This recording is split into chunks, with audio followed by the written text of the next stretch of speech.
Karen says she knows the owner and will get him fired, but he is the owner. First, let me explain a few things here. This is not my story as such, but I got to witness it firsthand.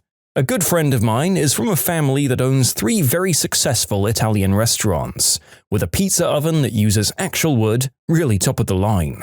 So he learned the business basically from the day he could walk. When he was 25, he had a good business idea.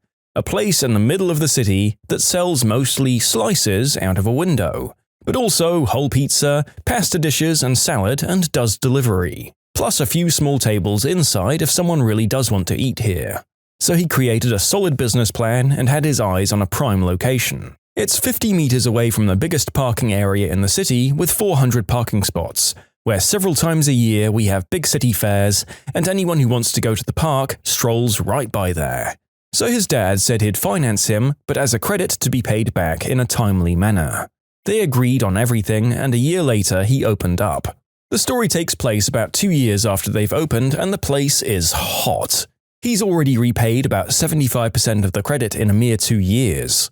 Usually there's a line for the slices, which are from a family-sized pizza like 60 centimeters across, and you get an eighth of the pizza for €2.50 to €3.50 depending on what's on the pizza. We, me and my friend, are sitting on a table playing chess, while his guys run the shop. He had already worked a full 11 hours that day. Now in comes a baby boomer couple, and it was clear as day that the lady with the you-know-which haircut rules this particular relationship with an iron fist. They sit down on the table next to us, and after not even a minute, she rudely asked us why she has no menu yet, and to get off our lazy butts. I already wanted to tell her I don't work here, but my friend winked at me and walked over to their table, giving them our menus. It's about time you get off your lazy butts. Remember, she's waited less than a minute. You can't play chess when you have people waiting. What kind of crappy service is this? So he took their drink orders and walked behind the bar to make their drinks right away. They had to wait maybe 3 minutes for their drinks. They'd ordered a beer that took a long time to do correctly. Hefeweizen for you Germans. This story plays in Germany. About time. Did you have to brew it first? What is taking so long? And my friend's patience is starting to wear thin, but he stays friendly. You saw me walk to the bar and make your drinks right away, then return right away. Those beers take a while to pour correctly. I'm sorry, but there's no way I could have brought them to you any quicker. Well, now he's done it. We are customers, and this is how you talk to us? Ever heard of the customer is always right? How can you be so rude to paying customers? Now my friend really has had enough. I was very respectful towards you while you were rude from the very moment you came in here. The moment he said that, she got this weird grin on her face and you could tell this was exactly what she wanted. Shut up! How dare you! I'll have you know me and the owner are old friends. I'll have your job over this. Now get me your manager. My friend actually plays along. Please, I need this job. Too late. You should have thought about this before you treated guests this rudely. Now, get me the manager. Right away, miss. So he went behind the bar and had a short talk to one of the older guys working there. Both returned to the table. The older guy says, "What seems to be the problem, ma'am?" And the lady suddenly begins playing the sweet old lady. When we came here, your server sat there with someone and played chess. We waited and finally asked nicely if we could have a menu. He rolled his eyes at us and gave us the menu from his table. Then we ordered drinks and he walked over, made our drinks, and then just stood there for a good 10 minutes before he brought out the beer. And then when I politely asked him to bring out beer, he was really rude to me. Since I know the owner, we eat here all the time, and usually the service is excellent, I demand you fire him and comp our meals. The older guy turns to my friend. Is that really what happened? Of course not, she came, and then of course the lady is suddenly void of all the friendliness she had had before and starts screeching. What are you asking him for? I just told you what happened. Are you calling me a liar? Wait till the owner hears about this. At this point, my friend and the old guy could no longer hold it back and they started laughing. You think this is funny? Never ever have I been so insulted. At this point, my friend finally breaks the act. Yeah, I know. Wait till the owner hears of this. Oh, wait! The owner already did hear of this. I am the owner, and I've never seen you before in my life, nor have you ever eaten here. You two are just trying to scam a free meal out of me by being impossibly difficult till the server finally snaps or does something wrong, so that you can ask for a manager and lie to him about what happened. Now, you pay for your beer and then you go and don't even think of coming back because you're banned. Wow, I had no idea people could get that red in the face. She put €10 on the table. Now, get out. And they shuffled out, never to return. Boy, was that the most entertaining attempt to scam him I've ever witnessed. We'll add this to the very long list of things that everyone in hospitality has ever wished that they could do at some point. I'll be honest though, the owner does present an idea of these sorts of customers that I've never actually contemplated before. I always assumed that those people, for a lack of a better word, were just out of touch and impatient, and they couldn't contemplate a world that doesn't actually revolve around them. Never in all of my restauranting days did I imagine that any of them were actively trying to trip me up to avoid paying. I'm a guy who's easily rattled, so if any of mine were actually this kind of sociopath, I probably came into dangerous reach of being tripped up any number of times. Thank goodness that some of my bosses were incredibly hard-nosed tightwads who wouldn't give a free meal unless the staff member actively battered the customer with a baseball bat. I can only hope that the lady of the fabled short blonde hair was at least temporarily subdued into being a decent member of society for a few days. I know, but allow me to dream my impossible dream of a world where these awful people actually learn from their mistakes and get better. The owner of this place sounds like a real go-getter. To have a place be that successful that quickly and still be working on the front lines of his restaurant speaks of a real decent character. Today I messed up by accidentally stealing 12 bottles of wine from the supermarket. This story was written during the Rona. It went down one otherwise fine morning. I'm not a fan of grocery shopping. It's always crowded and chaotic. Usually I go together with my boyfriend so we can get it over with twice as quick. Now, with the coronavirus, they only allow X amount of people in the store at the same time, and they urge you to do your shopping alone and keep 1.5 meters distance. I decided I'd go by myself this morning while my boyfriend was off to work. He has an essential job and still has to go every day. Luckily, it wasn't too crowded that morning, and I could get inside without waiting. Nevertheless, I wanted to go in and out as quickly as possible. Our supermarket has had those hand scanners with which you can scan the products yourself for a while, and then after scanning, you just have to pay and get out. I really like this, because it's a lot faster than waiting in line for the cashier. Inside the supermarket, I was getting a little stressed as some people weren't keeping their distance as they should be, so I started rushing even more. They had a pretty good sale on wine, with 50% off, so I decided to take 2 boxes with me, 6 bottles each. I quickly loaded them onto my cart, grabbed the remaining items I needed, and quickly went to the pay desk. Since I had some beer and wine, a lady came over to check my age, and after that I could pay and go.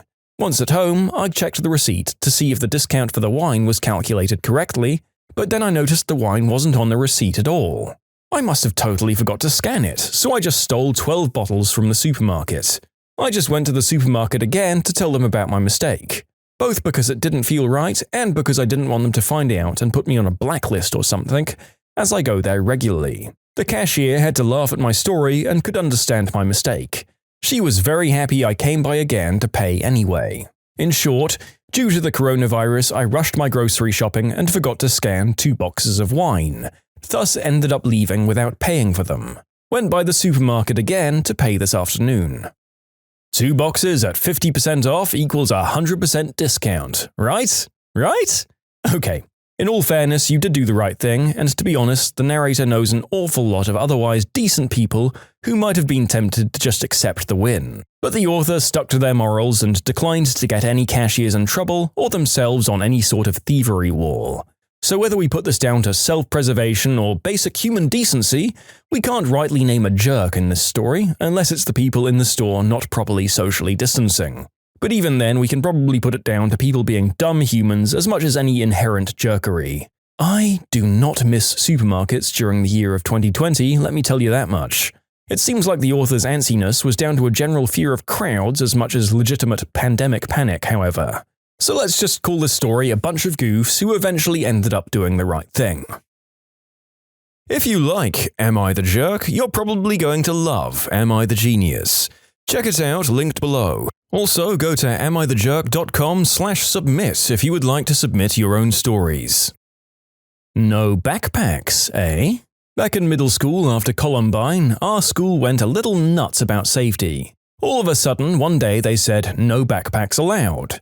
Everyone was a little angry, but things took a turn when some of the girls started exchanging their small purses with massive, "I can put 4 textbooks in here" purses.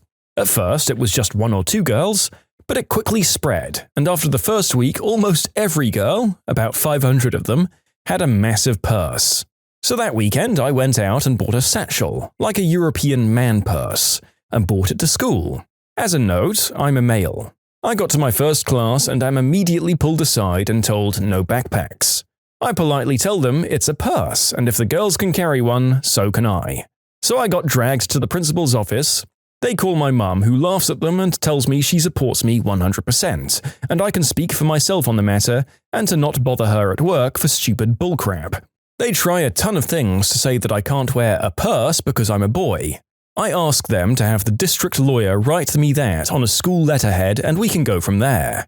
At the thought of having a lawyer involved, they dropped it and I was able to wear it for the rest of the day. Tuesday, all purses were banned. Wednesday, there was a line of about 50 irate parents freaking out at the administration that they had the nerve to ban purses. How would their precious daughters carry their books, and God forbid any that have hit puberty? Thursday, backpacks and purses were allowed again. I believe they eventually phased in a ban that had some very specific guidelines on allowed purse size, so it couldn't hold books, but it took several years and legal work. By then, I'd graduated and my youngest brother, I believe, had just skated past. I don't care which red state you live in, asking your school to put its discriminatory policies on a school letterhead was most likely an argument ender for most places in the 2000s. I'll admit that, if anything, we seem to have gone more radical in dictating what boys and girls can and can't wear at school since then, which is a depressing state of affairs in itself, but the lesson here largely holds true for at least the majority of places, at the time of recording. And it says a lot about how much of a legal pickle it caused that it might have taken ballpark 4 to 5 years to get properly worded rules and guidelines sorted that the school could actually stand behind. There were likely an awful lot of strange rulings and bans on paraphernalia like backpacks after Columbine, and the many incidents that have followed, all of them equally mired down and ineffective. I'm sure our American viewers would love to hear the British-accented narrator talk about the one thing we could ban to solve the problem, but I'm not a stranger to the comment sections that suggest such things, so let's leave that alone for now. Is that 12-year-old even allowed to be here? As a preface to the rest of the story, I'm 25 years old, but people generally think I'm between 12 to 15. I've won many prizes in Guess Your Age carnival games this way. I was working as a volunteer in a Syrian refugee camp in France about 3 years back. It's necessary help, but not as extravagant or glamorous as it sounds. Typically, we'd spend all day chopping wood for the fireplaces or peeling potatoes. In our free time, we'd hang out with people staying there around the fireplace, but we mostly kept busy. Now, mind you, the condition for our team was that we all had to be at least 18 to do this. Working alongside my team was another team from Germany that had been there longer. The person that was sort of their unofficial leader acted a little bit weird around me. I felt a bit condescended to, and she didn't really attempt to designate any tasks to me or ask for help, but did to my teammates. I found it odd, but I didn't question it much, as I'm fully capable of finding things to do myself. After a few weeks of being there, as we peeled potatoes, her and I struck up a conversation, and I mentioned my debit card's lack of a chip and how local stores only took cards with a chip. She paused upon hearing that I had a card, blinked, turned to me and asked, "Wait, how old are you?" I replied that I was, at the time, 23, and her eyes went wide. 23? I thought you were so much younger. I kept saying, "Is that 12-year-old even allowed to be here?" To my team, she exclaimed, clearly shocked. I cackled and asked how old she was, and she sheepishly responded that she was 21. "Aha," I said with an impish grin, "younger than me." She ducked her head, laughing. I was granted quite a bit more respect and trust after that. Whoops, who was the jerk here? I don't know. This is on her and everyone else for not asking you if you were old enough to be in that environment, or to someone else for just informing her to begin with. Kinda feels like the amount of adults in that situation should have been able to resolve it all a lot more quickly and effectively than they actually did. Still, kind of funny that you were her senior when all was said and done, and I'm told that baby faces tend to translate to general youthfulness and living longer on average, so you're winning there too. Also, kind of feels like if she actually did think you were a minor, she might have been able to ask some more questions based on the fact that most volunteer programs don't want the spot of missing or endangered children on their reputation, and probably wouldn't have hired an actual 12-year-old to do the work in an environment where they couldn't legally represent themselves on a waiver if something happens to them. Panera pays for over $120 of food instead of just an orange juice. Back in 2019, I was meeting up with a bunch of my extended family who were all attending the same wedding. As a nice gesture, I decided to pick up lunch from Panera Bread, which sells soups and sandwiches, for everyone who was coming. So I take orders from about 15 people, pick up their order from Panera, and make my way to the hotel where we'll eat. After we arrive and start eating, I notice that I'm missing an orange juice for my nephew. I call Panera and explain that, hey, I never got my juice. Could I just get the juice refunded? Mind you, this was over $120 in food, and I'm just trying to get a few bucks back for the orange juice that I didn't get. They say they're not allowed and give me another number to call. So I call the corporate number and explain the situation. They say that they aren't allowed to do partial refunds, only full refunds. So to clarify, I say, you won't refund the missing orange juice, but they can refund the whole order? Yes, that was correct. So I requested a full refund, 2 phone calls plus the waiting, and it was granted immediately. Thanks, Panera Corporate. I know that partial refunds are difficult on some restaurant systems, but it feels like this might have been a little lazy on the part of everyone working for this company that the author and co got their food from. There were surely in-between measures that could have been taken, like maybe giving the author a $10 or even a $20 voucher to spend on something next time. You know, you didn't need to go out on more than $100 to make this one up, Panera. I appreciate a customer with a legitimate issue actually getting a decent amount of their money back in a speedy manner for once, but I can't help but feel like you could have made them happy with a lot less. Am I the jerk for not putting my boyfriend's name on my house? I recently received a house. My grandmother passed away and left her 2 houses to my sister and I. We sat down and between the 2 of us decided that she should have the bigger house as she's married and has 2 kids and another on the way, while I would move into the smaller 2-bedroom house. My sister's husband has been added to the title of her house as he helped her pay the tax on it. I was able to pay the tax on mine by myself as it was cheaper due to being smaller. Because my boyfriend, 3 years, didn't contribute financially towards it, I didn't think to put him on the title. We had a housewarming party last weekend and his parents came up towards me towards the end of the night and were going on about how lucky the boyfriend and I were to be able to live somewhere like this rent-free, and it gives us such a head start in life. And they were very appreciative that I'd given half the house to my boyfriend. I corrected them that I hadn't and he wasn't on the title, but was welcome to live with me and not pay rent so that he had more money to put towards his studies. We were both master's students. They immediately became very judgmental, saying that I was being unfair not putting his name on the title, and that clearly I didn't expect the relationship to last, and I didn't trust him, among other things. I said they were being unfair, and he wasn't entitled to half my family's house, and then I walked away from them. Now numerous members of his family have messaged me, and him, saying that I'm a B-word and I don't trust him, and telling him to watch out because I clearly don't love him.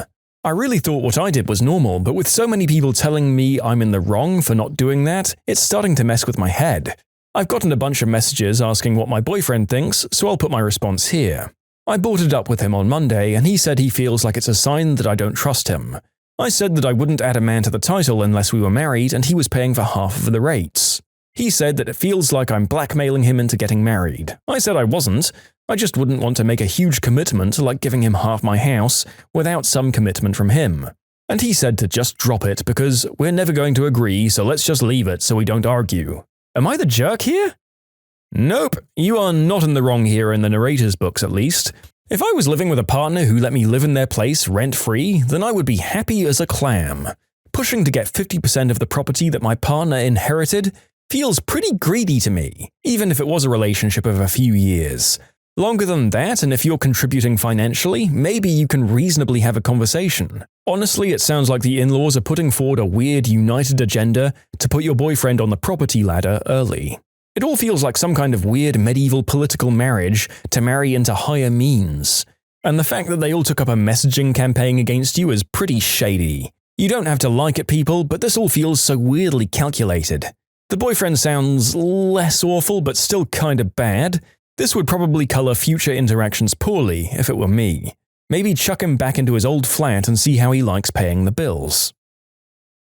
When you subscribe, make sure to hit the bell to turn on notifications. Put the playlist on in the background to finish listening to all the stories. Or if you want to check out some great music, check out easymode.com. If you like Am I the Jerk, give Am I the Genius a shot. Everything linked in the description.